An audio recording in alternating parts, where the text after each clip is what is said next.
stage, we have them and Paul. It is an understatement to say that JNU has been going challenging times in the past few years, just like our country, just like the world is. We have been subject to slander of all kinds. In the face of the solid institution has regained its legacy of still being revered and a top-ranking academic institution in the world. But perhaps that is possible because of the core values of the institution and the steadfast commitment of the people, of all of you actually. It is indeed a moment of pride and joy. It is against this backdrop the JNU is organizing Mosaic 2023, a 4-day program that celebrates, reaffirms our commitment to those foundational values. The values of unity, diversity, solidarity, empathy and freedom, and thought and expression. Thus, the key is all, what we can all relate to is expressed in the word. Do it, JNU. Please participate wholeheartedly and happy Mosaic experience. So, the component of Mosaic is this discussion, which we are calling Adda, because we want to give it a very interactive, informal character.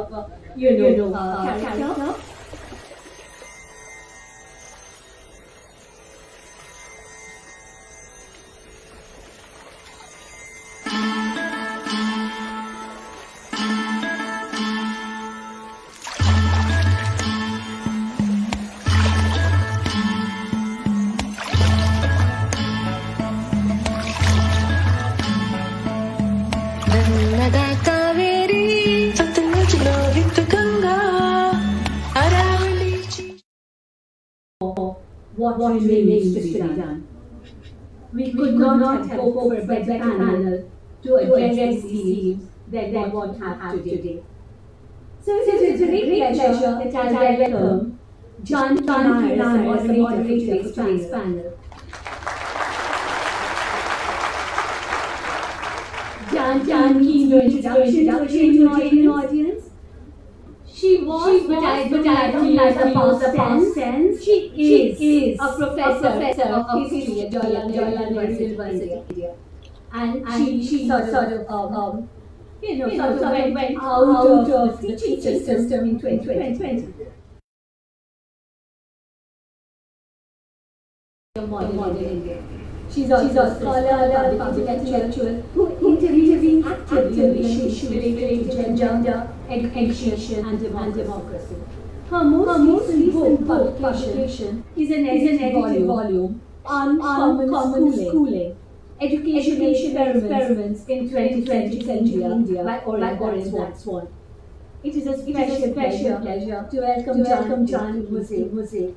She was one of the coordinators of the national lecture organized by JNU in 2016, as well as two publications on JNU, What the Nation Really Needs to Know, the JNU Nationalism and the JNU Stories of the 50 years.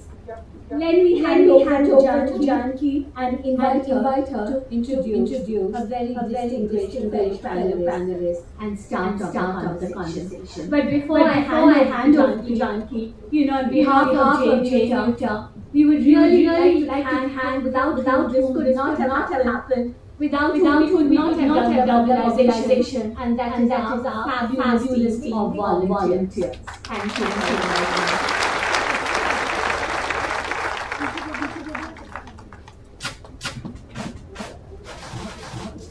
Thank you very much for that warm introduction. I should also start by saying a very thank you to Jota for bringing us long distance from Bangalore where I am now retired, just in order to be a part of this event. I cannot think of a greater honor. I'm deeply touched by this gesture, and I do hope that all the dreams and hopes of the that was organized this 4-day celebration will be met. There was a very positive sign of this yesterday at the Adda. I was simply overwhelmed by the response to that event. By the students of JNU in particular, who seemed to be thirsting for an event like this. It seems like they have been deprived. There has been a drought of events of this kind, which was common in the time before COVID, but also before this onslaught of JNU actually began. Before I introduce very distinguished panel, we have one thing in common. We are all retired professors at the university. Having said that, I can say that there is one thing we do not have in common. They are all very distinguished professors and continue to be distinguished even in their retired life. I am an distinguished professor. So I claim that of being an extinguished professor. But as story I cannot resist a few words. I'm taking largely from our introduction to the book. About the founding of this institution, this rocky plateau that became the township of the learned, I cannot think of a better phrase. It was coined by Joya Singh and the English translation, but it is indeed a township of the learned. It was envisaged, as all of you know, in the 1970s, 1960s as institution. And I quote, an entirely new type. So what was this national university? It was a new type of university that was a critical, secular, interdisciplinary, inclusive, and I think that comes back to in just a moment, encouraging from the outset the autonomy of the schools and centers. And I think we'll hear more about this in each of the speeches of our panelists. So what was created was really a very unique teaching learning system that has survived despite these extraordinary vicissitudes, which, as you famously know, encouraged debate, encouraged discussion and dissent, both within the classrooms and well beyond. And we have a wonderful chapter in our JNU stories contributed by Sudipto Kaviraj about the philosophy of the night, because we all know, those of us who were both students here as well as those who were teachers, that the liveliness of the debates in the messes after dinner is something that can never be forgotten. That was the doubling of the university, if you like, that happened outside the classroom walls. And there was a very high level of participation. This too must be signaled and acknowledged by the student body. The student body itself was producing this extraordinary, lively teaching, learning atmosphere. It was also, and I would like to say this right at the outset, because this is such an important formative influence for all of us, a site of unlearning. There were things that one had to unlearn when you entered the walls of JNU. You had to unlearn the kinds of gender norms which we were bringing into the campus, the norms, ideas of deference, and it produced, in my view, a very rare kind of degree of democratic civility. Everybody, as you know, talks about the extraordinary freedom that women students experienced and continue, I hope, to experience within this campus, and that was not achieved so easily. The kinds of institutions that JNU set up in order to ensure this kind of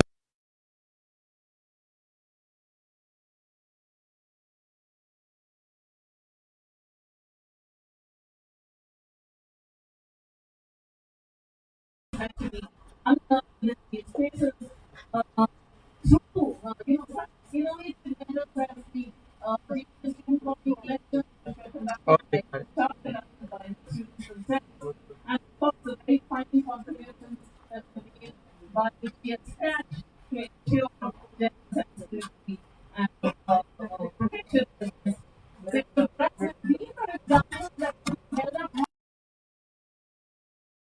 nationally.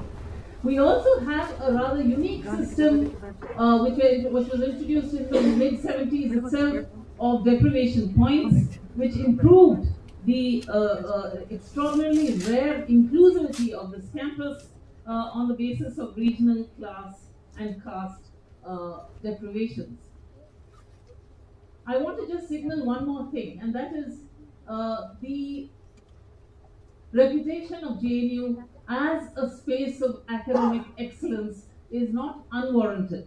It is very much warranted, and it has been acknowledged that there has been a very, very high degree of productivity in terms of research and publications, disproportionately high considering the number of faculty that we have, because there is a disproportionate presence of JNU in social science publications. I know that Ram will probably also correct me there on the science front, and I look forward to that, but I simply want to cite one Social Science Research Council report which clearly indicated that JNU's contribution to the world of scholarship was out of all proportion to its numbers. So there is something to be said for the place as not just being a place in which instruction was done, but also very high level research and writing as well.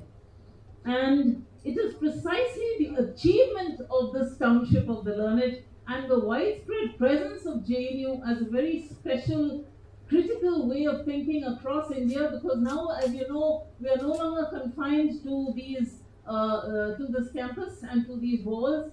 We're happy to know, and we all know this, that there are students who are teaching in institutions right across India and the world. It is precisely because of the critical influence that JNU has had on Indian intellection that there was a sustained attack that began in 2016 on its culture of teaching and learning. And you know, there's this lazy shorthand that always calls those from JNU as leftists, because this is of course a Marxist redoubt, and yet we have, what can I say, the dubious distinction of at least producing two of the most hyper-visible political figures of our present moment from the exact opposite end of the spectrum. That too is JNU, right? These I believe are the achievements that stand under scrutiny and are under attack today, beginning, as I said, in these fateful days of February 2016, but face a greater and graver challenge from the new education policy itself, which has now been announced and instituted. I come from the state which has rather proudly declared itself as a state that is the first to implement this new education policy, which threatens to dismantle the public university as a system as we have known it. And so we need to spend, I think, and this is an appropriate moment for such a celebration, we are not just looking back with nostalgia, we are also looking back at the kinds of long-term impacts that have been made by what was achieved in JNU. But we would also, and I hope that some of our panelists will be talking about this, reflecting on what JNU could have done better and what we could have done to perhaps anticipate some of the extraordinary challenges of this new setting. So without any further ado, I would like to introduce this extremely distinguished panel. Yesterday, after the very wonderful, witty introductions to speakers in the Adda, one person suggested, I think it was Professor Jyoti Ghosh, that don't introduce us, just Google the writers and you'll get their CVs right up there. But I'm going to not miss this opportunity to introduce our very, very distinguished panel. Just to tell you also that there is a format to what is going to be followed, but we have a very strict kind of end point, which is 4 o'clock, because there are other events that are going to happen on the lawns. So we do have a time to keep to. Professor Thapar, the Vice Chancellor of the University of Hyderabad, and was also the President of the Indian Academy of Science, But I should mention here that his interests go well beyond physics and biology. He has co-edited with Professor Rohini Godbole of the Indian Institute of Science, Bangalore, a book entitled Leelavati's Daughter that depicts the biography of a large number of accomplished Indian women scientists. And needless to say, the book has received positive reviews all around. Professor Purushottam Agarwal, who is also on our panel, completed his PhD at the Center of Indian Languages in 1985, that is at JNU, under the supervision of Professor Namwar Singh. He was in 2002 a visiting professor at the British Academy, the Faculty of Oriental Studies, University of Cambridge, and at El Colegio de Mexico City. Professor Agarwal has taught at the Center of Indian Languages, JNU, from 1990 to 2007. And between 2007 and 2013, he was a member of the Union Public Service Commission, New Delhi. Professor Agarwal's academic interests include Bhakti poetry and its social context, especially the work of Kabir, indigenous or vernacular modernity, non-violence, and cultural and literary criticism. He has published widely in these areas. Since 2013, he has been visiting professor, Center for the Study of Developing Societies, New Delhi. And his academic contributions are widely acknowledged. He is the recipient of many awards and honors. He was bestowed the Rajkamal Prakashan Kriti Samman for, and I hope I get this right, Akat Kahani, Prem Ki, Kabir Ki Kavita aur Unka Samay in 2008. In 2002, he was the British Academy Fellow of Wolfson College at Cambridge, and in 1997, he was bestowed the Mukutdhar Pandey Saman for Sanskriti, Varchaswa or Pratirod. And in 1996, he was awarded Devi Shankar Avasti Saman for Tisra Rukh. So no more from me, my friends. I think we'll move directly on to the panel. I'll just tell you what the structure of this afternoon's event is, because we have a very limited time. Each of the panelists will speak. Professor Thapar first, followed by Professor Purushottam Agarwal, followed by Professor Hasan, and then Professor Ramaswamy. Then we will have some questions which I hope I will be raising on the basis of what you present. Just a few. Before we open it up to questions from the audience, you are requested to please write your questions on the pieces of paper that will be given to you by the volunteers who are in different parts of this room. So please take time and write down your questions, since it will be otherwise impossible to accommodate them within the time allotted to us. So over to you, Jessica.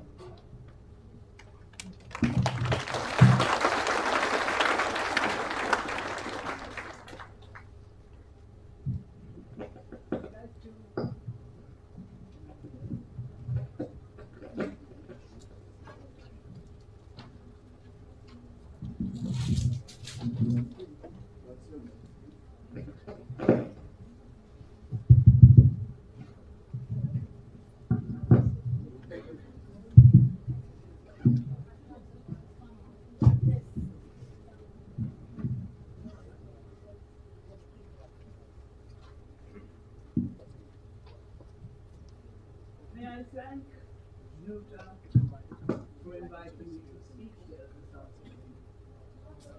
Thank you very much indeed.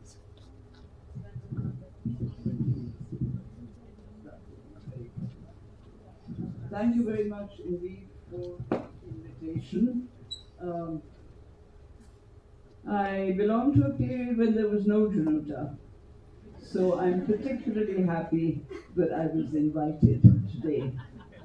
Looking round the hall, I must confess that I have a feeling that I'm here as a dinosaur. And therefore, I'm going to speak like a dinosaur. I'm going to talk not about what the JNU is today, of which I am very proud, many, many things. But I'm going to talk about some of the issues and problems that we face when we started it off. So bear with me.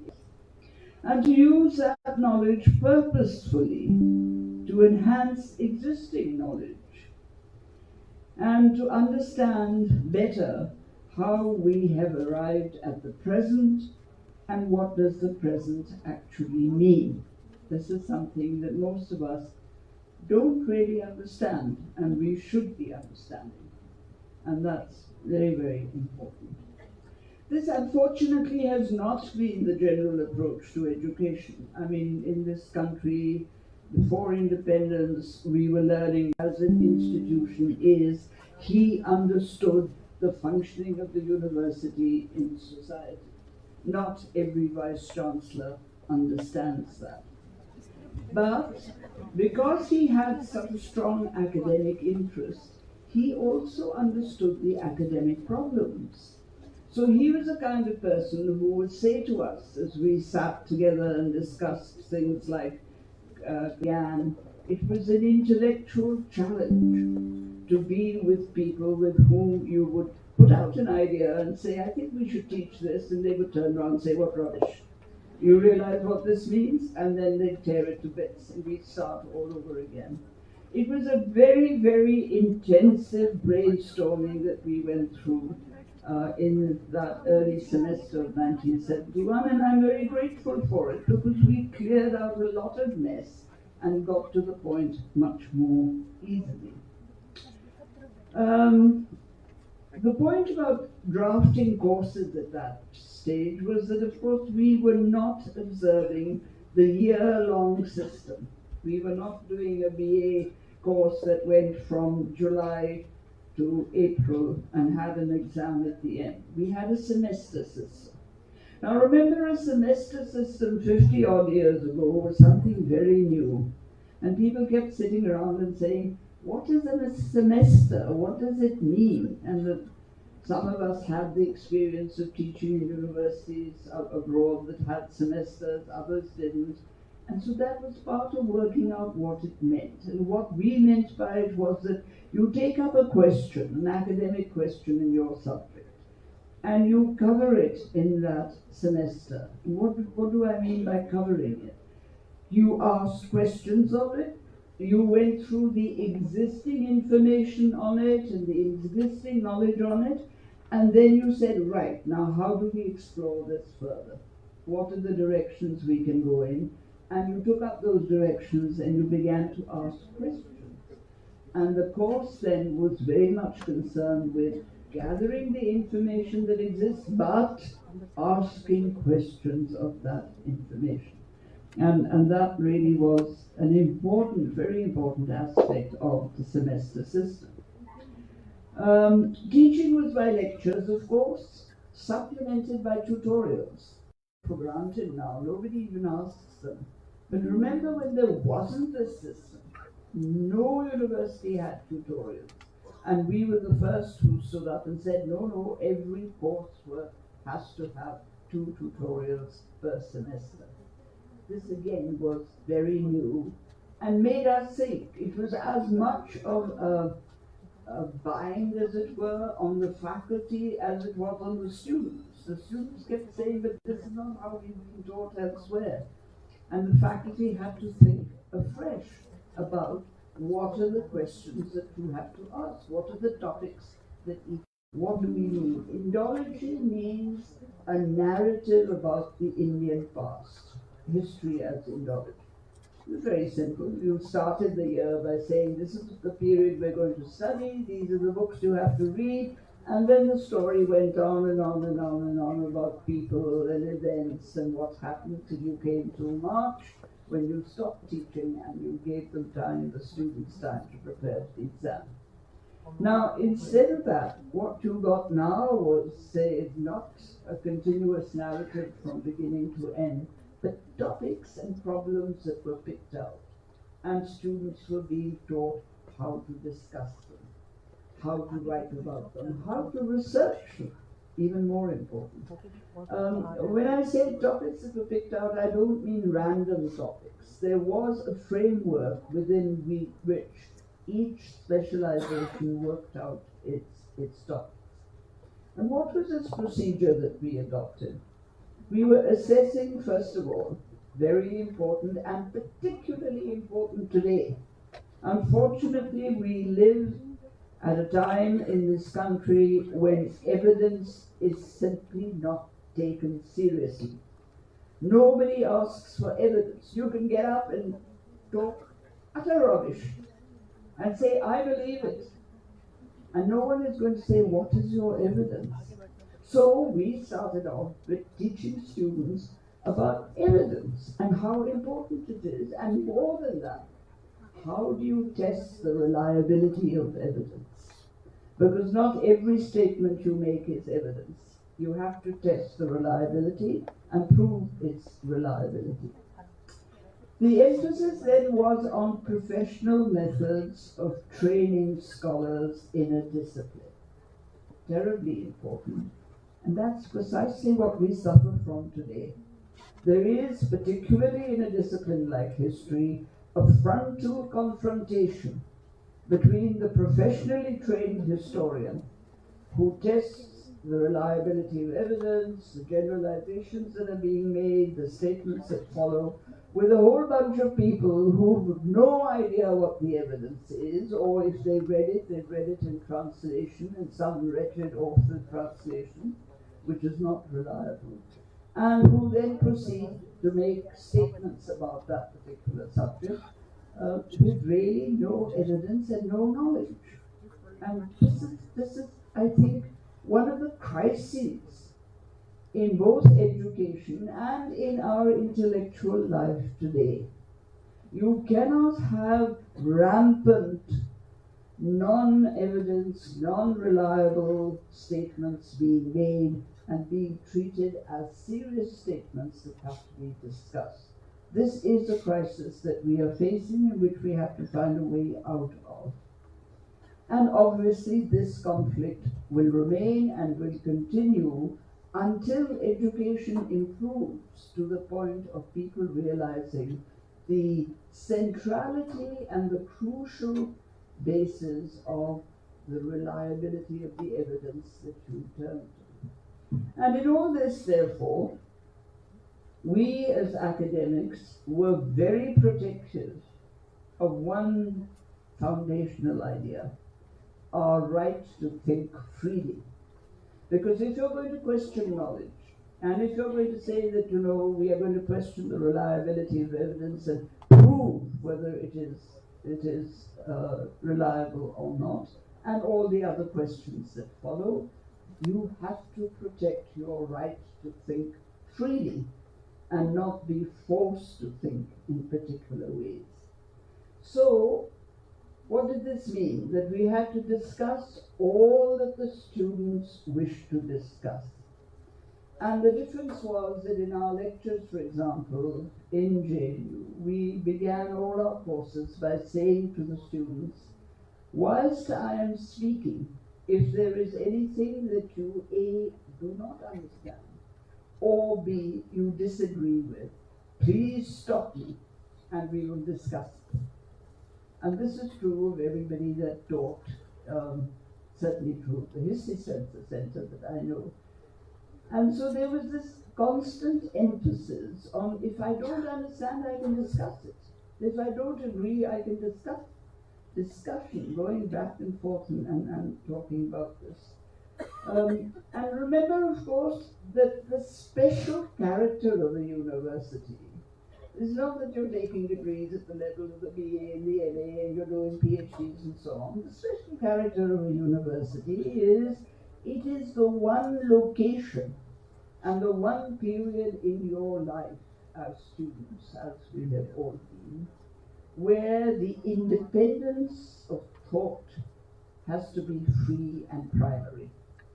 This is absolutely essential. You will not get it again in your life because you become teachers, you'll have to follow a curriculum, you'll have to read a particular syllabus, there will be all kinds of pressures of You can do this, but you can't do this. You can say this, but you can't say this. And we're in the thick of it at the moment. Do remember that the university period in your life is exceptional, because it is the only period where, if you are in a proper and good university, you are allowed to think freely. Very important. All right, that was one big issue that we debated and discussed and went over backwards and forwards and so on. And really, it was intellectually very challenging. I may be going on repeating myself, but that was the exciting thing about being in JNU. You really were putting out ideas, fighting those ideas, fighting against those ideas, sometimes when you realize they didn't work. And that level of debate, whether it was in the classroom or whether it was in the Ganga Dhaba, it was fundamental to the whole process. The second major issue, on which I'll speak shortly because I'm sure that the others will speak on it, was, and where JNU differed quite substantially from other universities at the time, was student recruitment. We were determined to be open to a category of students who otherwise, for socioeconomic reasons, didn't have access to university. And this was really terribly important. Again, something which the first Vice-Chancellor underlined and emphasized and said, please do think of ways in which we can attract a different kind of student body as well as the student body that we will attract normally. So, you didn't have entrance exams with objective type questions and that kind of thing. You had to discuss your problem. And at the interview, you were asked, what did you write? Why did you write this? What does it mean that you wrote this? Do you understand it? This is how you test the quality of a student. Not by saying, did Akbar rule in the 15th century or the 18th century or the 19th century. That's not history. Anyway, so that was a big issue, widely debated. And initially a small concession was worked out for underprivileged students, and it was applied in the first decade until one began to see faults. Now, the big thing about JNU was that when we discovered that something wasn't working, we all sat together and said, how can we change it and make it work? I mean, we may not have been able to solve the problem completely, but we were ready to make the changes that would make the problem much easier. So we tried another system, and it seemed to work in the beginning, and then that threw up problems as well. And one must remember that in all these structures within an institution like a university, you cannot have systems that are permanent and unshakable. Remember that a university reflects a changing society. And the first principle about a changing society is how much of the institutions of that society also undergo change. And this is right down to admission processes, examination processes in universities. There were many students who came with little preparation, some preparation, but little preparation, and from varied backgrounds. It was a challenge to teach a mixed class. Believe you me, it's not easy at all. A couple of us in the History Center, for example, did work out something which was a one-year preparatory course, which would bring students up to date more with thinking and ideas and concepts, which were the basics of the lacunae in their education. The students rejected it outright. We don't want to spend an extra year, they said. Although everything was guaranteed to the students, hostel, food, this, that. It was a free 1 year. But no, we don't want it. So we gave it up. And I'm not sure whether, in fact, one shouldn't rake that up again and discuss the possibility that for those students that feel like it, for example, you have a student from the science stream that doesn't know anything at all about history and sociology, wouldn't it help him or her to do a little period of preparatory work and get used to understanding at least the concepts that come up in these different disciplines. It's something worth considering. What was very impressive throughout that period on discussion, both of coursework as well as the students that came in, was that there was a lot of talk between students and faculty. We really did get down to brass tacks day in and day out and discuss each other's problems very, very fully. I remember the Gherals. They were great, I thought. And we were all Gherao turn by turn because there was this demand from the students, and if the demand was not met, then, you know, there would be more trouble and so on. Of course, there was never more trouble, but there was a Gherao. And my most favorite Gherao, I remember, was when we were all sitting together. I think there were about 15 or 20 students, and there was some admission demand, I think. And I kept saying, well, you know, let's discuss it. No, we want it. We want it right now. No discussion. We want it. And what did the Gherao end up with? It ended up with my ordering endless cups of tea and all of us discussing the tutorials of that week. It was a lovely chance to sit quietly and just go on talking about what I was teaching and what they were learning, and was it getting anywhere. So remember that this process of students and faculty sitting together and talking fully and openly is an extremely important process. And it's something that JNU was known for, and I think it was something that did contribute to the success of what we taught and how we taught. But there's one obvious problem as well in admission and teaching both these questions, and that is the problem of language. We felt it then, we tried to get around it by taking extra classes, extra teaching and so on, but it has continued. In fact, it has, in a sense, become a deeper. That freedom of space to express doubts and ask questions. मूर्खता है, गलत है, stupidity is the virtue. मैंने 2016 में एक उपन्यास लिखा था, नाकोहस। नाकोहस किसी जुबान में नहीं मिलेगा आपको, क्योंकि मेरा गढ़ा हुआ शब्द। ये एक्रोनिम है, national commission of hurt sentiments. आप देखिए, मैं तो यहाँ जेएनयू में यहाँ इतना खतरा नहीं है, लेकिन कहीं भी आप बोलिए, आपको कुछ पता लगता है कि कब किसका सेंटीमेंट हर्ट हो जाएगा। इस कदर कोमल है भावनाएं कि पता नहीं किस बात पर फिसल जाए पाऊं। वो लिखा मैंने novel national commission of hurt sentiments. वो नावल छपा 2015 के दिसंबर या 2016 की जनवरी में, और फरवरी में लोग मुझसे कह रहे थे 2016 में कि सर आप तो प्रॉफिटिक लिख गए, आपको कुछ भास हो गया था कि जेएनयू में क्या होने वाला। क्योंकि फरवरी 2016 में जो कुछ जेएनयू में हुआ उसकी कुछ झलक ना आपको उसमें मिलती। फरवरी 2016 में जो कुछ हुआ, तो ये जो पॉलिटिक्स है सेंटीमेंट्स की, और उसमें without meaning any disrespect to the great disciplines of science and technology, मैं नाकोहस के कैरेक्टर का एक वाक्य कोट करना चाहता हूं। वो उसमें कहता है कि सुनो, इंटेलेक्चुअल ही बहुत हो गई, टेक्नोचुअल सबका बाप है, इंटेलेक्चुअल होना पाप है। तो असली समस्या ये है।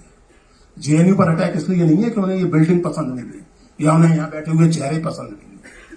They dislike the very idea of a university which stands for criticality, which stands for secularity, which stands for reason, dissent and debate.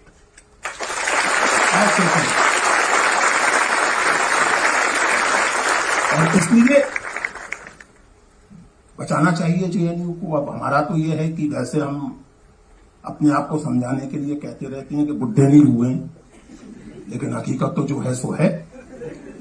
सो आगे आपको देखना है। हम 67 के हो गए, बहुत बेशर्मी से जिएंगे तो 10-12 साल और जिएंगे, बाकी आप जानिए। If you want to live in a world where stupidity is a virtue, you are most welcome. Otherwise, fight for criticality, not just in this university, but in society, in the world at large. Shukriya.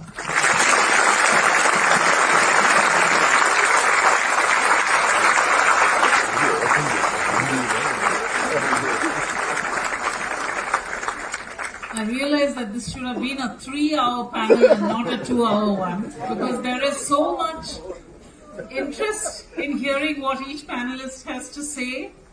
But we are a little limited on the time front. We are being given ideas of the vision of GNU that existed and possibly the kinds of things that need to be protected, nurtured as we carry on in the next few years. May I move over to you, Professor Hasan? Thank you. I think after these...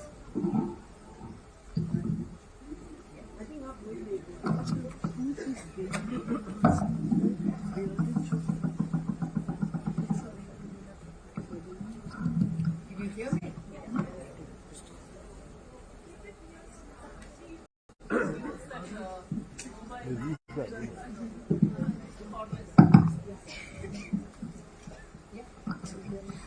I think after these two brilliant speeches, there's really very little left to say, except that it's such a great privilege to be part of this panel with Professor Romila Thapar, Professor Purushottam Agarwal, and of course Professor Ramaswamy. I'm indeed extremely grateful to the JNUTA for giving me the opportunity to be part of this extremely important program, The Mosaic. I think this is the most apposite title. This is the most apposite title for this fiesta on JNU, as JNU is a microcosm of India. And what an overwhelming response to Mosaic. And therefore, it's really wonderful to be here in the campus to be part of this program. Now, JNU is one of the best universities in India, possibly in the world, and certainly a leading university for the humanities and social sciences.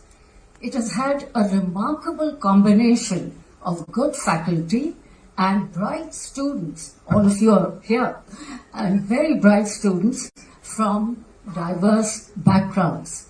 The university's output, especially its research output, which was mentioned by Professor Nair, is considerable and perhaps greater than most universities in India. For all these reasons, I think it is important to reflect on why JNU, as a public university, was able to generate such a high level of intellectual heft and influence. More importantly, the history of institutions like JNU is crucial to understanding the history of higher education in India and the public university more generally. Now, among many factors that have contributed to this, there are three distinct features which we've had an opportunity to reflect on today. But nonetheless, the three distinct features of the structure and culture of teaching and learning stand out, and that enabled our university to rapidly emerge as a significant force in higher education. Number one, social diversity. Number two, democratic functioning. And three, critical thought. Not just thought, but critical thought, a point that I think Professor Agarwal very rightly emphasized through his comments. First, JNU was hospitable to the principle of diversity and inclusion. Undoubtedly, the exceptional admission policy and student recruitment design based on declaration points that inducted candidates from virtually every region of India, from economically deprived areas and those historically disadvantaged by their place in the caste hierarchy, contributed to this.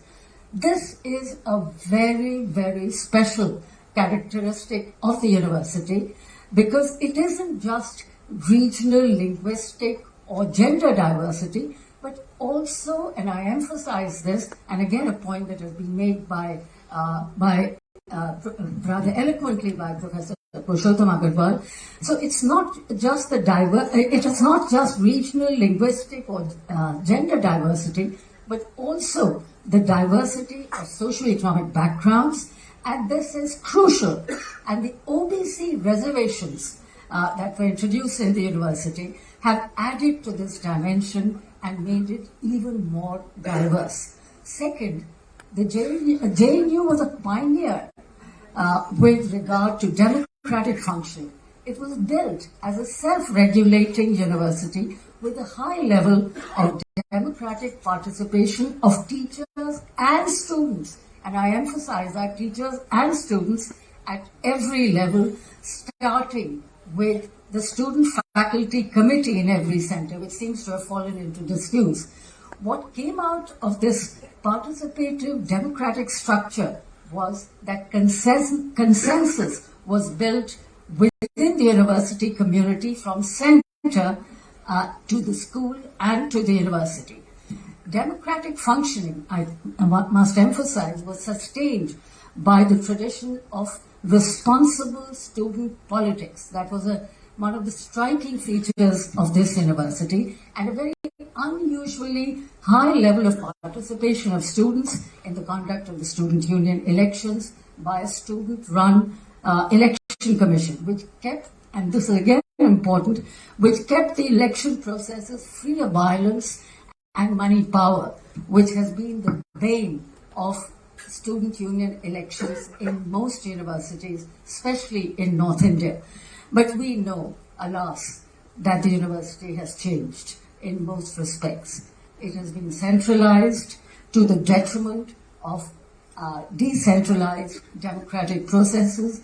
Established norms have been violated, seniority rules have been completely set aside, and norms of selection have been overturned.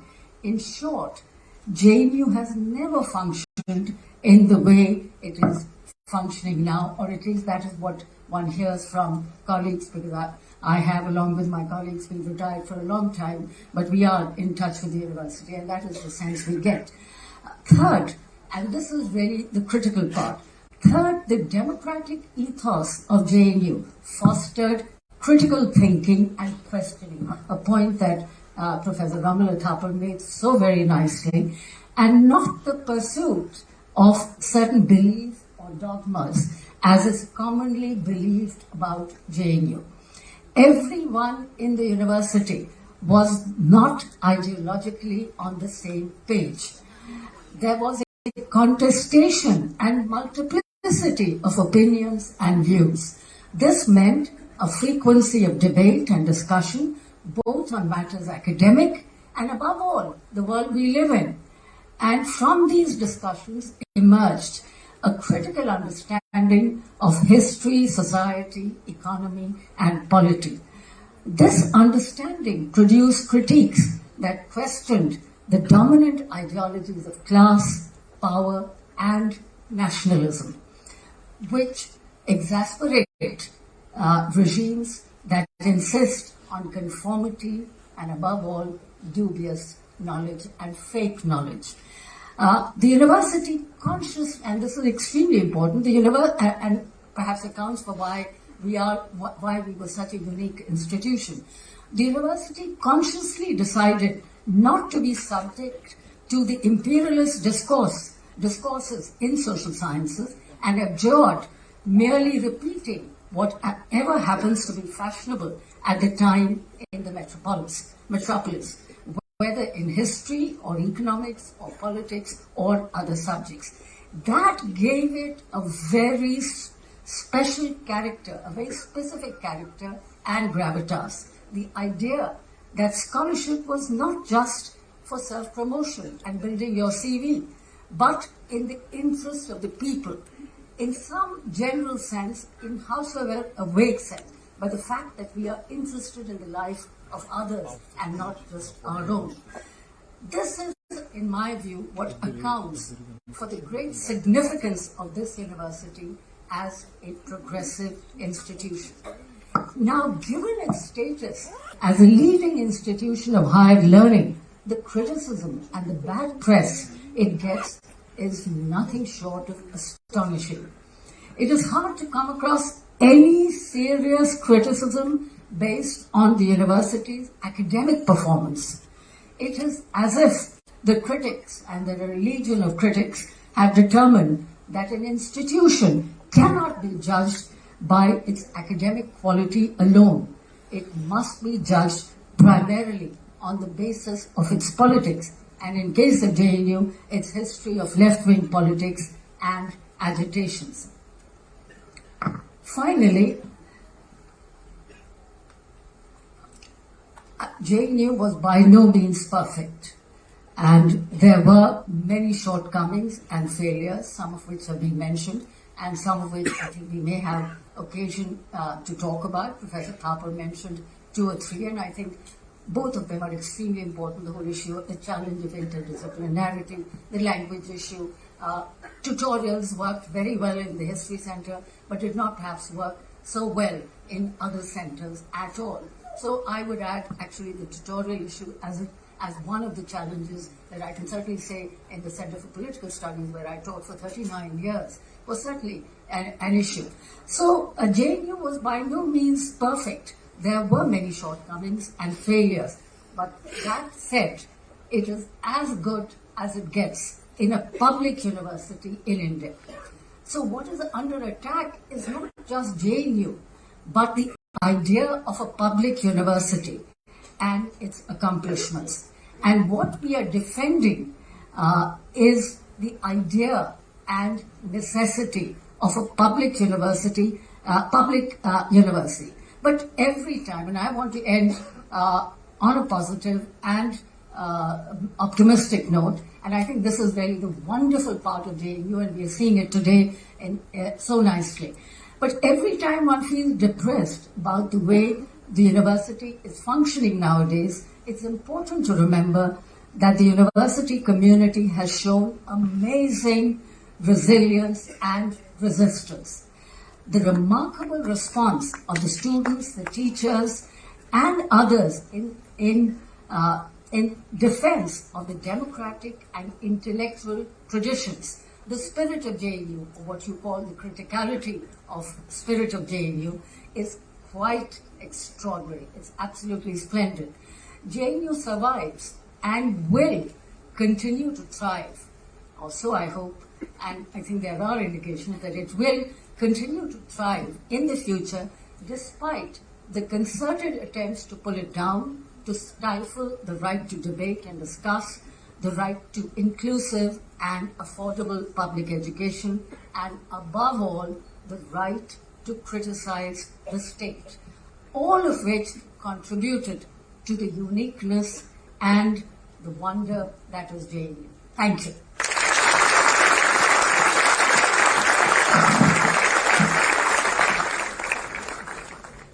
Thank you very much once more for reiterating those visions of JNU and what was achieved and so on with such passion. We'll move, in the interest of time, very quickly to Professor Ramaswamy, so that we just have some time for discussion.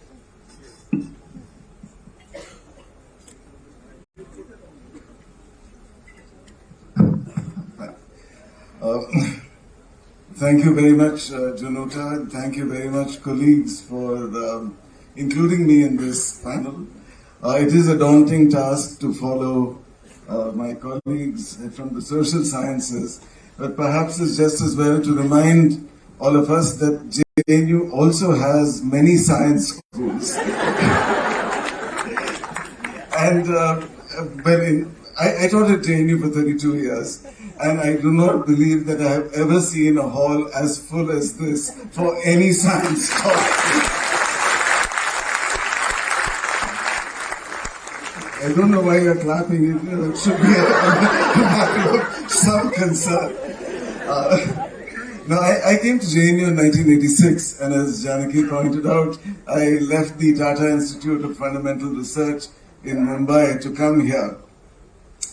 It was a very conscious decision because years later people still ask, why did you leave and why did you make this very unusual choice. And I was clear, as Purushottam ji has said, that he wanted to come to an institution where Romila Thapar was teaching. I too was keen to leave a research institute and come to a place where I could say that I had a colleague like Romila Thapar.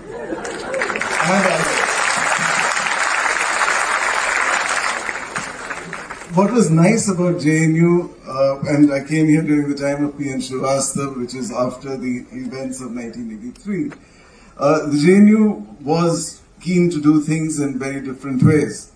And mention has been made of G. Patsati several times, so let me tell you my own G.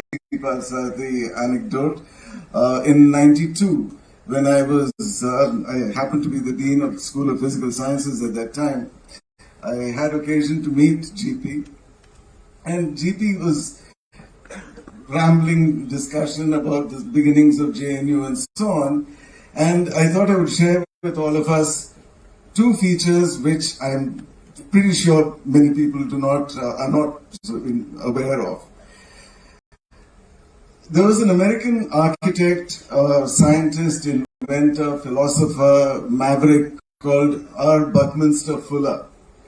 And he was invited to India by Indira Gandhi. Bucky, as he is more popularly known, is the inventor of the geodesic dome, and many of you may be aware of him. Bucky gave the third Jawaharlal Nehru Memorial Lecture in 1969. And the New York Times on the 15th of November reports that Buckminster Fuller, the American architect, etc., stood up this week before a gathering of Indian intellectuals to deliver a lecture on planetary planning. Mr. Fuller denounced society's perverse fixation on specialization.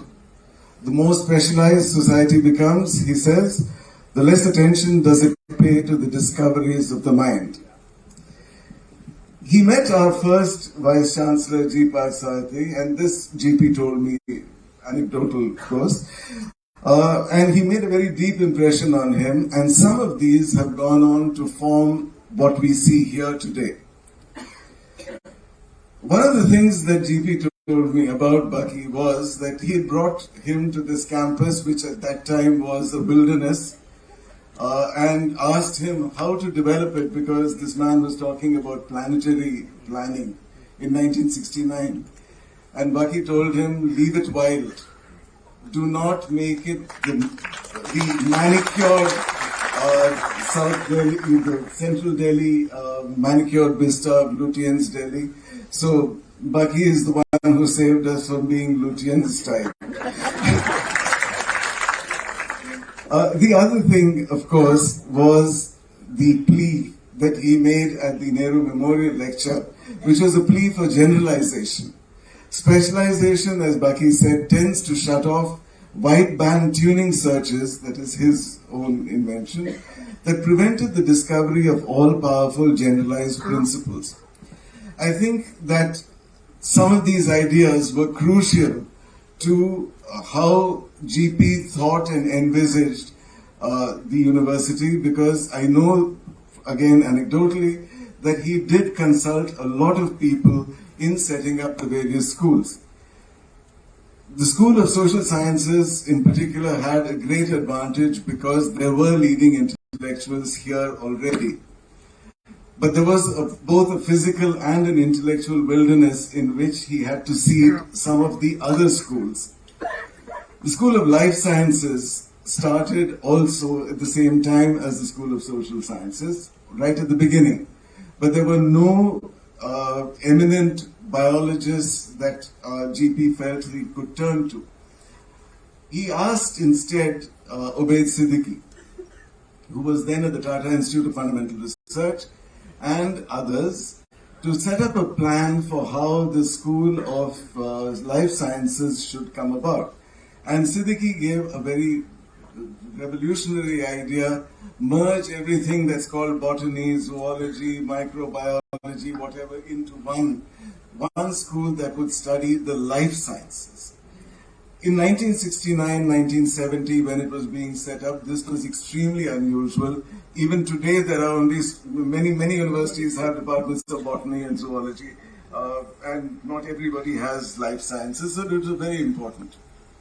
The other science school that was started is one of those stories of what might have been.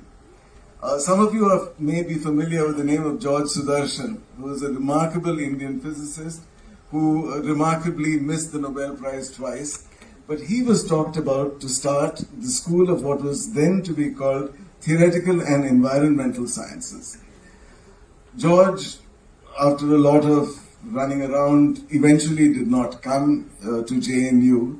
And in his stead, the person who was starting the School of Theoretical and Environmental Sciences was a physicist from Shantiniketan, but who had earlier been at New Delhi, at Delhi University, S.N. Biswas.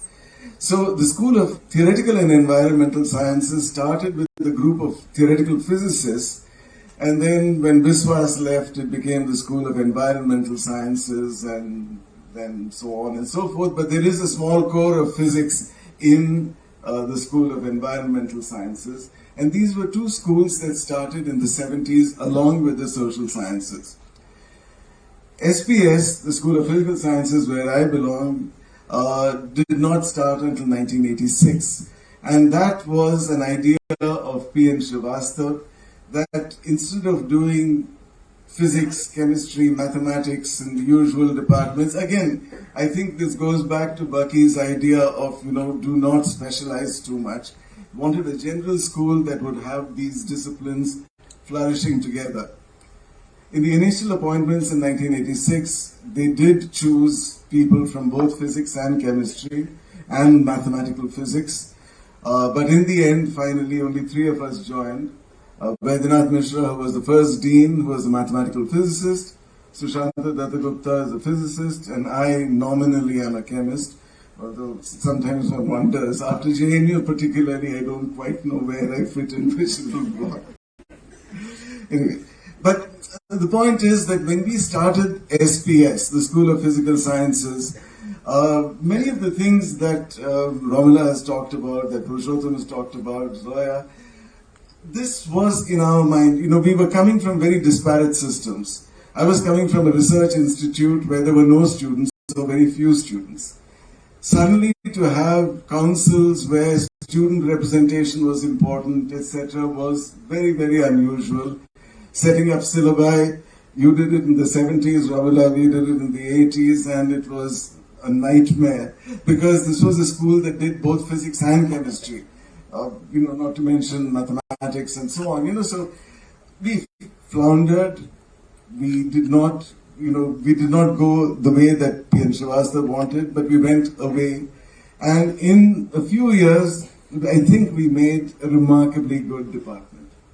A remarkably good department that was actually able to integrate with the other science schools of the university, but also when we started out, the School of Arts and Aesthetics was started along with the School of Physical Sciences. And as you might imagine, Arts and Aesthetics, what kind of a name is that? It says Arts and Athletics hoga. And School of Physical Sciences kya hota hai? School of Physical Education hai. So the thing was कि JNU में तो है ना व्यायाम चलता है. So, but anyway, that was the early arts and aesthetics, phase 1. Phase 2 came on later. We did try very hard to do many things. We didn't do everything well, but in the 25 or so years that I was with JNU for 32 years, and we had a sort of a 25-year celebration of thinking about what had we accomplished. Some of the things that I think we did well was that at least in the initial years, we admitted students who had passed our exam. It didn't matter whether they were chemists or physicists or engineers or what have you. You wrote the entrance exam, you came in, you were in the School of Physical Sciences. So that was, I think, a very important thing because that allowed a lot of people, I mean, we talked about diversity of gender, region, caste, there's also disciplinary diversity. You allowed people to change their minds. And, you know, having a mind is a wonderful thing, but also the ability to change it, that is extremely important. So we did allow for that kind of lateral movement. I collaborated very intensely with colleagues in other schools, with life sciences, and as an outgrowth of that was some work that we did in the area of bioinformatics that eventually led to the starting of the School of what's now called the School of Computational and Integrative Sciences. Because in 2001, Ashish Datta, who was the Vice Chancellor at that time, started the School of Information Technology. It was a badly named school, but we were able to correct it many years later to SCINS. But that was a need. Again, we needed a place where data and computer science in information technology could all come together, and it was really founded on computational biology. So this was at least some of the origins of some of the science schools. There's enough optimism, pessimism, etc., etc. What I feel that we should do also at a time like this, when Mosaic takes a view of the past, and you can see that there's enough of the spirit of JNU that is left. It is not that it has been vanquished completely, but it is in danger. And it is in danger both from extreme right. That, I think, needs for people to really think about, because we are not doing everything right. A university which, after 50 years of existence and in a country with such glaring need, is only 8,000 students strong on a campus that is 1,000 acres, give or take.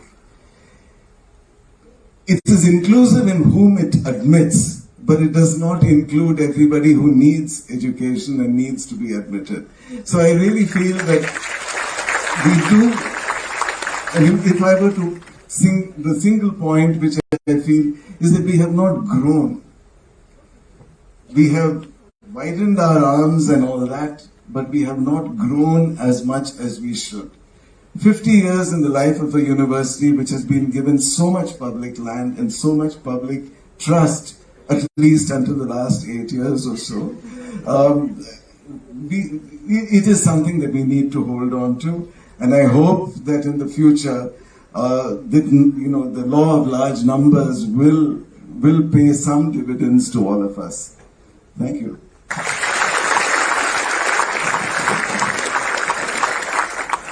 Thank you very, very much indeed for those words. I was slightly distracted because of the scale of the response to this panel, which is almost impossible to do justice to, but I see it as a real tribute to the spirit of JNU, so thank you for these questions.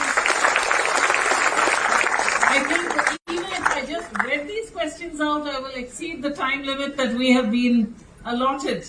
So what I'm going to do is, there's actually only about 16 minutes left in our panel.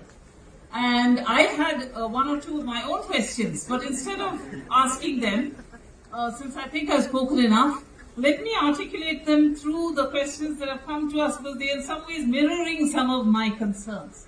So let me start with the first one, which I believe is actually quite important, if I can find it. And you will please excuse me if I reframe some of your questions in the interest of time, and also in the interest of collating some of the questions that are expressing similar concerns and anxieties. They have one of these questions addressed to Miss Romila Thapar is, to what extent is it valid that the ghosts of Lord Dalhousie left India on 15th August 1947, but that of Lord Macaulay continues to stay? And why is it so? And I think this was going to be anyway my question, but any of you can answer it. I don't want Professor Thapar to feel pressed to answer this question alone. on the role of language. And we do know that English has played the role of being a peacekeeping force up to now. And we are seeing the challenge to English in many spheres of our lives. But if we come back to the point at which Professor Ramaswamy ended, which was we didn't do everything right. And one of these is, of course, that we made many gestures towards the idea of translation and so on, but that didn't really happen in this context.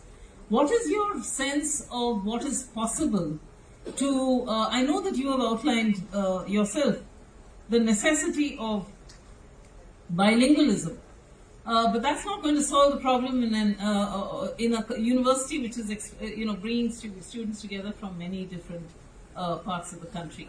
What is your answer to the hegemony of English, as it were, in the realm of higher education? Is there any sort of way out of it that is not a simple political? I think that's been voiced by several students here, so I will just sum that up. And yeah, it can be you or it can be anyone at all, but if you, since it was addressed to you. I would begin by saying that the trouble with ghosts is that you can never get rid of them. They're always there. But I think you can choose which ones you want to talk to and which ones you don't. There are many rituals by which you can draw up certain ghosts and not others. And I think the interesting aspect of this question is not so much of that Dalhousie's ghost went away, Macaulay's stayed. We have welcomed and been hospitable to Macaulay's ghost and to James Mill and various others. And the real question is, why did we not send these ghosts away? Why did we accept, for example, as a historian, I'm very concerned that, to put it in its simplest form, the two-nation theory comes from James Mill and a whole stream of other British scholars who worked on the history of India that they were supposedly discovering because India had no history. That was the theory. The ancient Indians wrote no history. They had no history to write about. So we have to discover their history, and they discovered it in a particular way, which ended up, one of their theories was the two-nation theory. Now, this has been going since 1817, when James Mill wrote his book and brought it to the surface. And it's been going on being taught by British Indian education in India right up till independence and after independence. And as we all know, the partition of the country was not unconnected with this theory. There is a link. What bothers me is, why didn't we Indian historians from the early 20th century onwards start asking, is this really a correct theory? I go back to my insistence on asking questions of existing knowledge. Why didn't somebody not get up and say, look, this theory makes no sense, not because we don't like it and we're emotionally against it, but in terms of evidence and evaluation, it cannot hold. Nobody said that. And the tragedy is that today, although a whole heap of historians have questioned it in the latter part of the 20th century and have thrown it out, today, the kind of history that is being popularized is precisely derived from James Mill and the colonial understanding of history.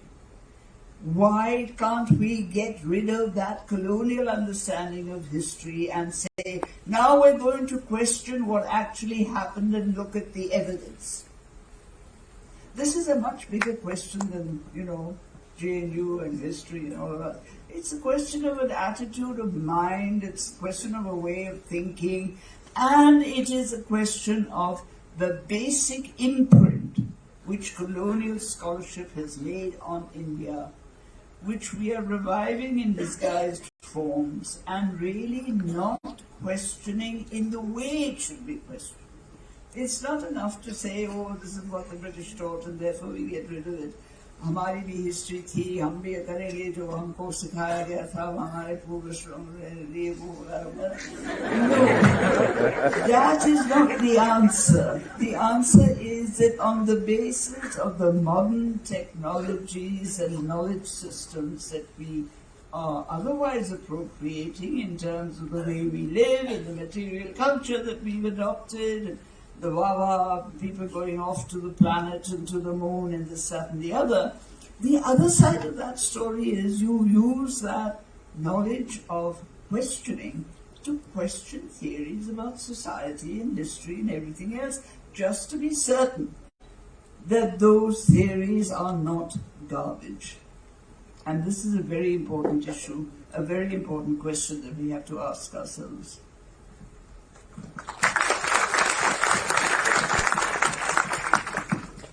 As you can see, we are flooded with even more questions. So I'm going to be very selective here. I have a question which I would like to request Professor Agarwal to attempt to answer. There are many questions here about the importance of critical thinking. I think this entire audience has agreed about the necessity of critical thinking, but this student asks to blame students in some sense and argue that stupidity has taken over intellect among Indians misses the actual point.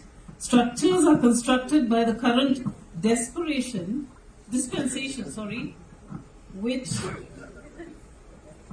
incentivizes such linear modes of thinking. So do you not, or do you all not agree that it is these structures which need to be dismantled rather than critiquing students for losing critical thinking? I never blamed the students. Please be careful in what you listen. I said categorically, referring to my article published in the Wire, that stupidity is never a spontaneous process in any society. It is deliberately created by and as part of a certain kind of political project. So you students are not running that project. So that project is being run by certain forces. They are creating that situation in which stupidity is becoming a virtue and criticality is becoming a vice. So I am not blaming you. But at the same time, please listen carefully. And don't be in a hurry to respond. ये जो social media का जमाना है ना, 15 second की attention frame, कम से कम university में रहने वाले लोगों को उससे बाहर निकलना चाहिए.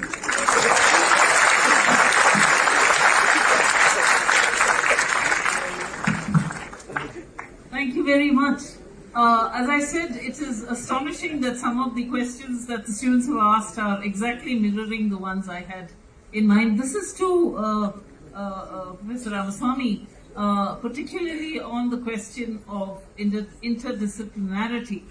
And there is a genuine concern in this question. The students who are passed from the schools consisting of interdisciplinary courses or degrees are not eligible for faculty positions in state universities as well as in central universities.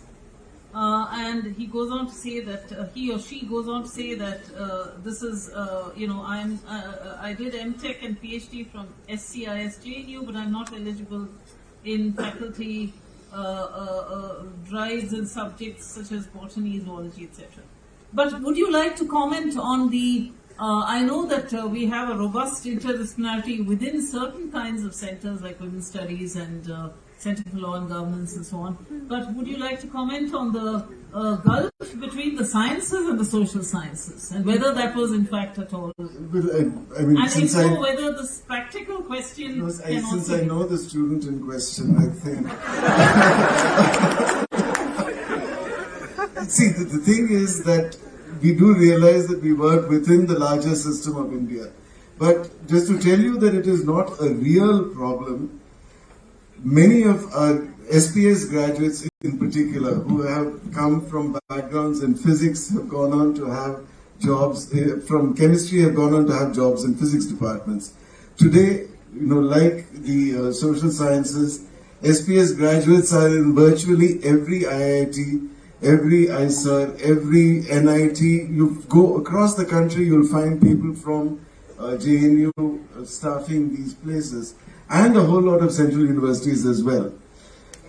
This disciplinarity problem does become an issue, especially when you go to places which have not even seen the light of day, so to speak. So, I mean, it is a question of time, but I don't think that we should give up the idea of cross-disciplinarity or generalization. Just to go back to what Baki is deemed to have said, this idea of making people who are not just narrow specialists, I think that is one of the great advantages of JNU. It has always, in the sciences as well, people have learned to ask big questions, people have learned to ask important questions and also to do things that are relevant, which is why you find so many of our graduates all across the country. Once more, thank you for taking the time to answer these questions with such patience. There are just marvelous questions, and I'm spoiled for choice here, so those whose questions do not get addressed, you will have to forgive me. I would like to ask Professor Hasan whether she would like to answer this question regarding two aspects of the setting up of JNU. One of these questions has to do with the fact, why was JNU, the ethos of JNU, not repeated elsewhere? Why is it such a particular... I'm sorry? Well, let me just finish. What is the second one? And the second one has to do with, the panel has spoken on student recruitment and how it is clearly tied to democratization of higher education. My question is on teachers, and specifically on teacher recruitment. How is it connected to the present academic job market? And, maybe you could say a word or two about what the record of JNU has been on that front. On the first one, why there are not more JNUs? I think there was an attempt, for example, the Central University in Hyderabad is a very good example of that. And there were several other such central universities which were set up after JNU and which were really modeled on JNU. Now, it's another matter that many of them did not succeed in the way in which JNU succeeded. Now, that is an interesting and an important question to examine as to why JNU succeeded and others did. I do think that the Central University in Hyderabad is a fairly successful example. Now, surely it doesn't compare with JNU, but nonetheless. It was done. So I think that is an important issue. There's obviously a context and so on and so forth. Not because JNU had more resources than other institutions.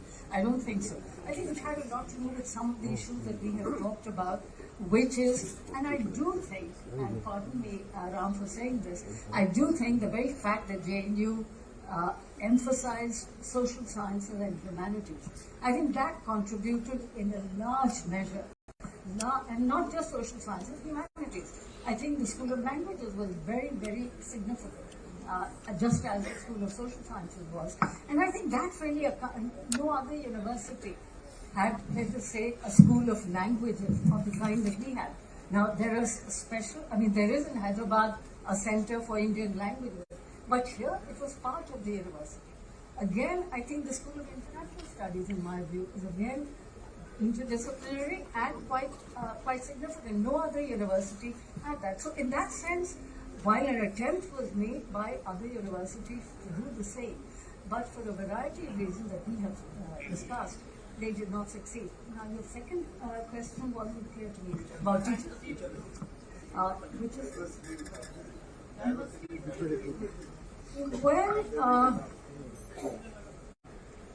Well, I mean, there is a point there, but I think to some extent the OBC reservations have corrected it because there is, we do have reservations for scheduled castes, scheduled tribes, and OBC. It is true that the way in which the roster system works in the university, it's not very effective.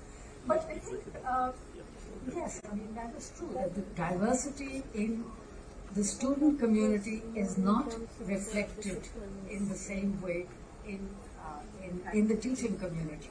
But again, I think if we were to, I take the point. I think there's no point in defending the university on this. I mean, there could have been, but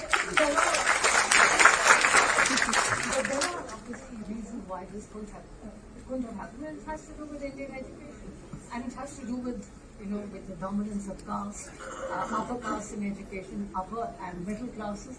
So I think there are obviously larger societal factors that account for it, and we can't, just as in the language issue, we can't make it that JNU wasn't able to do it, because the language issue is not specific to JNU. There's a much larger issue of bilingualism. And likewise, I think teacher recruitment or the lack of diversity is not something which is specific to JNU. It just really has to do with the larger, the nature of education, the history of education in India, and the whole class and caste dimension of education in India. Thank you for that. We have a couple of minutes left, so I'm trying to squeeze in at least 2 more questions. There are a number of questions raised about the rewriting of history and what the space of the university is at this critical time when everybody is a historian, as you know, except the professional historian. And that was going to be my question too. What is the place of the university at a time like this? So here's the question. It says, at a time when government are taking projects of rewriting history with a JNU professor as head of the project, how do you think the JNU community should stand up together for the idea of a university? Is rewriting of history possible, and what could its repercussions be for us? I suppose it is the member secretary of the ICHR, Professor Umesh Kadan.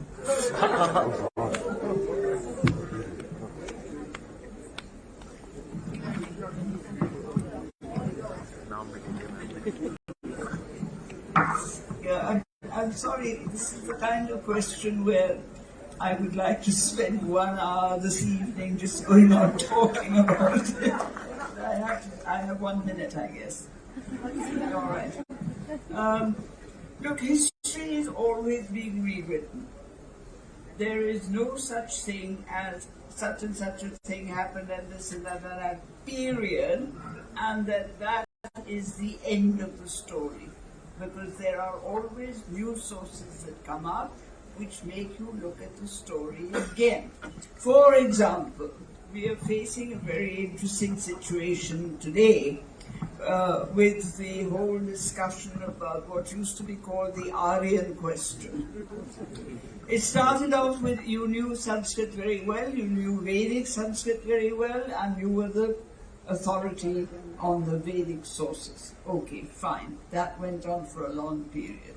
Then in the 19th century, then in the early 20th century, suddenly they produced the Harappan civilization. What do we do with that vis-a-vis the Vedic texts? Obviously, the Harappan civilization is much earlier.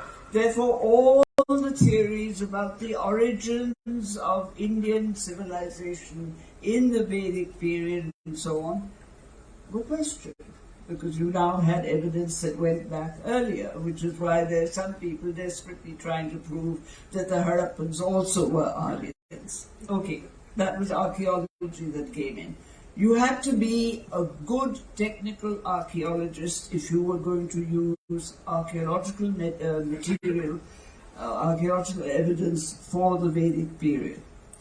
That went on quite happily. In the middle of the 20th century, the specialists in linguistics came in and started looking at Vedic Sanskrit as expressed in the Rig Veda and some of the texts of a slightly later period, and argued that there were elements of Dravidian in Indo-Aryan.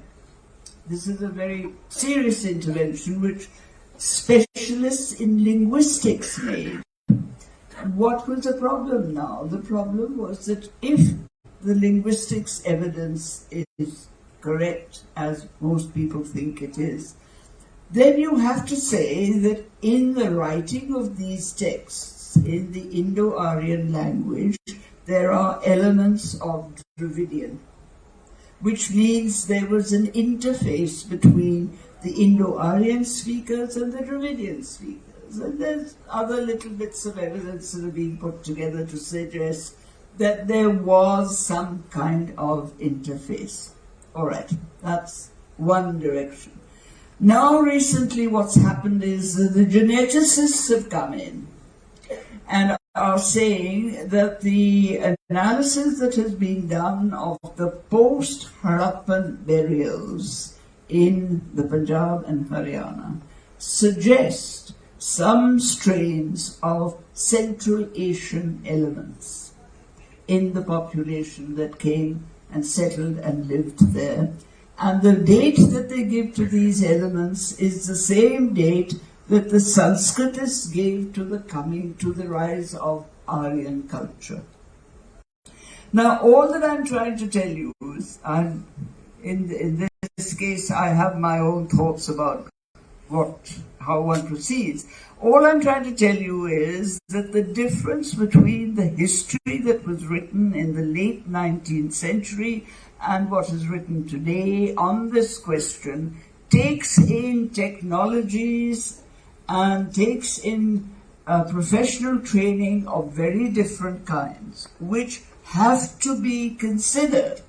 You can't say, no, this, I'm not interested in that, I'm only interested in the language, because then you're not looking at the complete evidence. So it's an ongoing process as you discover more sources, and secondly, very important, as you give rise to new questions. And this is where history becoming a social science becomes crucial, because history as a part of Indology had one set of questions which went along quite happily and everybody was pleased with them. And then you had the social sciences, you had sociology, you had the economic history, the demographers and so on coming in, the anthropologists. And suddenly you began to ask other questions. What is the kind of culture that you're dealing with? And what is the kind of other culture that you're dealing with? How do the two sit together? How do they face each other? Do they have an interaction? Do they not? So on. So a new kind of history evolves out of these new sources or new questions that are being asked. Therefore, I've lost the question. What was the question? Rewriting history. Yeah, so the rewriting of history is something that goes on. And if you read the histories that were written in the early 19th century, you'd laugh at them now, because, we've progressed so much since then in terms of source material questions, knowledge, information, asking questions, and so on. The problem is that this phrase, the rewriting of history, is now being associated with people who are not trained historians. And so you have, gatherings where people get up and say, but of course we had aeroplanes in the Ramayana, the Purushottam. Of course we knew plastic surgery, because Ganesh is a result of plastic surgery. Of course, we had stem cell research, because the 100 Kauravas were all born out of a jar, and this was clearly stem cell research. Now, this is not history, because it doesn't start off by saying, this is my question, this is my hypothesis, this is the evidence that I can assure you I have been able to prove is reliable, and is accepted as reliable evidence by everybody else. And the generalizations or the statements that are coming out of this evidence are based on logic and rationality. They are not based on fantasy.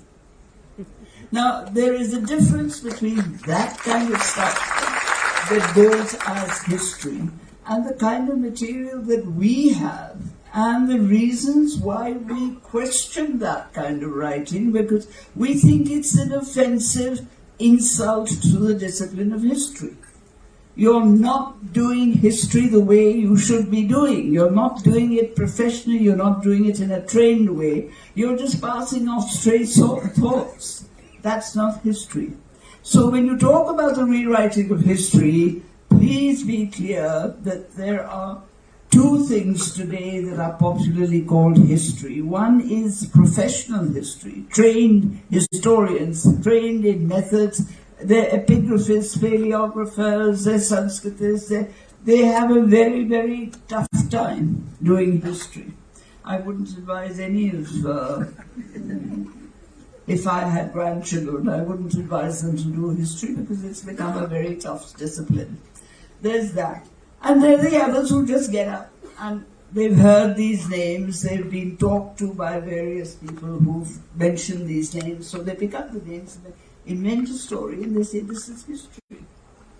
Now you have to be very careful, as in all knowledge and in all subjects, to determine the difference between the professionally treated, competent treatment of the discipline and the pop treatment. The next question is, why is it happening so often in history? Why is it that, economics doesn't produce people who say, oh, we have the equivalent of Malthus in the Mauryan period, and Kautilya was really somebody who was almost as good as Karl Marx, and so on and so forth. Why don't we have that? Simply because in the process of nationalism, where you're building a new society, you need to build it on the foundations of an earlier society which you claim was brilliant and good and advanced. And so history becomes very important.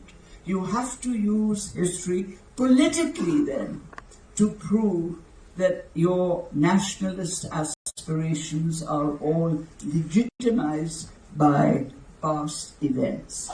So this link between nationalism and history, beautifully expressed, as I keep on quoting him, by Eric Hobsbawm, who when he was asked, is there a relationship between nationalism and history? His reply was that history is to nationalism what the poppy is to the heroin addict. That's the difference. Thank you so much. It is very clear that we can go on and eat into the next program, which is the historical walk through JNU with Sohail Hashmi, but we don't want to do that. By way of conclusion, what I'd like to do is to read two student questions, not in order for our panel to answer them, but as questions which the teachers seated in this audience may also take serious to think about. One of them is this: being newly admitted in the university, what I have come to realize is that JNU is, though engaging in critical thought, it seems to me turning into an echo chamber of a kind. So the question is, what's the solution according to you? Right. And the second one is, so I don't really ask the panelists to answer this. The second is that this is not the time for despair, but for something else. What would you suggest? What would your suggestions be for the restoration of the legacy of bygone days to the students? And with those two questions, I would like to conclude this extremely interesting session. I would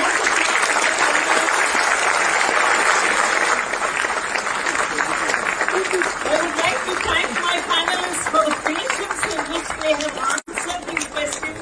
I'm going to hand over these questions to you so that you will get a chance to see what the students asked you and were left unanswered. Thank you so much for being